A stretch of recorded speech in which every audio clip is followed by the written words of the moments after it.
Depuis 15 ans, le Sénégal célèbre la Journée internationale de la canne blanche, dédiée à la promotion des droits des personnes déficientes visuelles. L'édition 2025 s'est tenue au Centre culturel régional de Ziguinchor sous le thème « L'autonomisation économique de la personne déficiente visuelle, opportunités et défis ».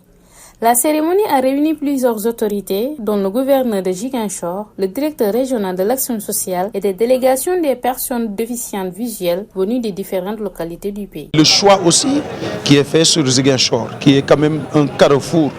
Ziguinchor qui connaît cette... On sait que c'est un kaléidoscope humain où il y a plusieurs ethnies qui se sont regroupées, qui aussi concentrent le taux le plus élevé de personnes atteintes de ce handicap, donc, et dont Saint-Louis suit, donc qui pour plusieurs raisons, donc c'est dû au conflit, c'est dû aux maladies handicapantes et autres facteurs. Le directeur général a rappelé les efforts de l'État pour accompagner les personnes vivant avec un handicap visuel. L'État donc fait d'énormes efforts à travers donc la production de cartes d'égalité des chances, mais aussi la prise en charge à partir de la bourse de sécurité familiale, mais aussi la subvention de leurs associations.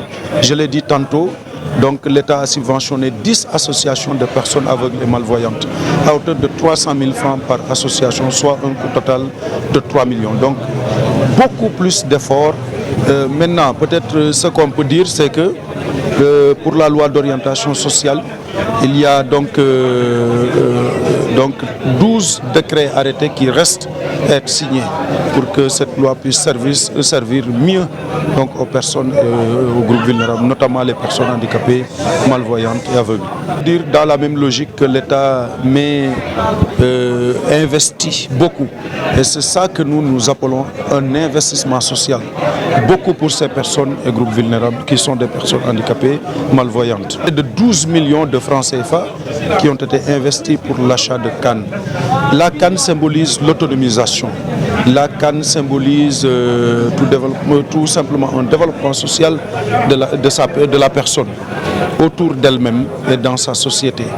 Donc la canne est extrêmement importante, donc extrêmement utile parce que comme vous l'avez dit, donc tout simplement ça permet à la personne malvoyante de pouvoir se diriger, de pouvoir être autonome, de pouvoir se guider elle-même.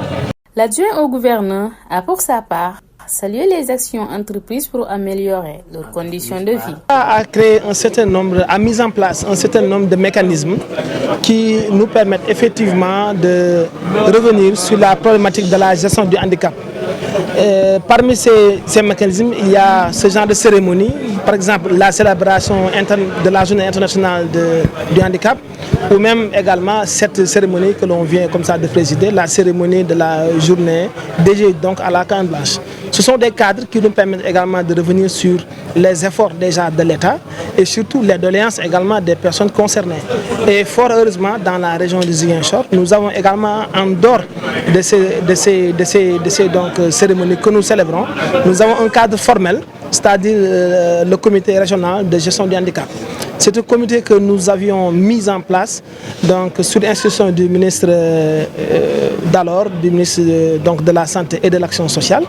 Et nous avions effectivement fait le tour de pas mal de problématiques liées donc, en tout cas aux conditions de vie et en tout cas d'épanouissement socio-professionnel des personnes vivant avec le handicap. Cette journée a aussi permis d'échanger sur les difficultés rencontrées par les déficients visuels et les moyens de renforcer leur autonomie.